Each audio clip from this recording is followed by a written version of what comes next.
ito ay rated SPG, striktong patnubay at gabay ng magulang ang kailangan. Isang mapagpalang araw, mga kapamilya, pumayag na si Tanggol sa pakiusap ng kanyang ama-amahan na si Rigor upang mag-donate ng dugo kay Marites. Kaya dito, magkakaharap muli sina Tanggol at Ramon at malalaman din ni Rigor na buhay pa pala si Ramon Montenegro. Kaya naman, manunumbalik ang galit ni Rigor kay Tanggol, lalo na nang makita nito si Ramon na mortal niyang kaaway at palabas lang pala lahat nang magkaroon sila ng engkwentro dati kung saan pinalabas ni Ramon na napuruhan na siya ni Rigor. Matapos naman makapag-donate ng dugo ni Tanggol ay makikita niya nga na nagkakasagutan sina Ramon at Rigor, at dahil kilala ni Tanggol si Ramon na siyang dahilan kaya't namatay si Mokang, ay agad ditong inilabas ang kanyang baril at itinuto kay Ramon.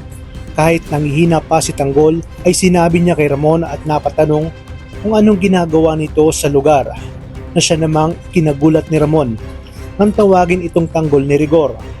Hindi na napigilan ni Rigor ang kanyang emosyon at sinabi kay Ramon na alam niyang si Ramon ang nagpadala ng mga bulaklak at pagkain kay Marites. Iginit ni Ramon na alam niya umano ang kahayupang ginawa ni Rigor kay Marites. Ayon sa kanya, isasama niya na si Marites sa mansyon sa oras na gumaling ito at hindi niya nahahayaan na sumama pa ito kay Rigor na siyang dahilan kaya't nalagay sa peligro ang buhay ni Marites.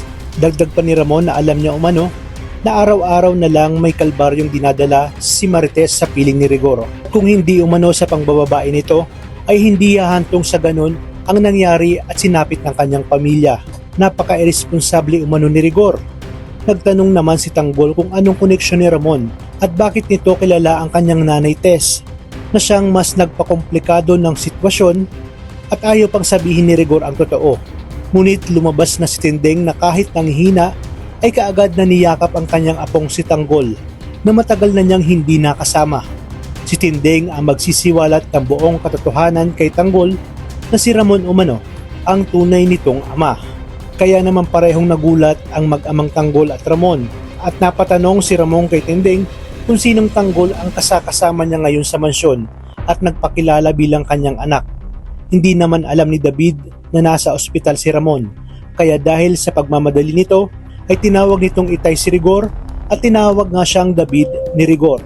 Sa kanyang pagharap ay isang malakas na suntok ang kanyang natamo mula kay Ramon. Sinabi ni Ramon kay David na hindi niya hahayaan na makalabas pa si David ng ospital ng buhay dahil sa panglulokong ginawa nito at pagpapanggap. To the rescue naman si Rigor at tinanong si David kung may katotohanan ba ang mga sinasabi ni Ramon. Dito na nabahag ang buntot ni David at dali-dali itong umalis ng ospital.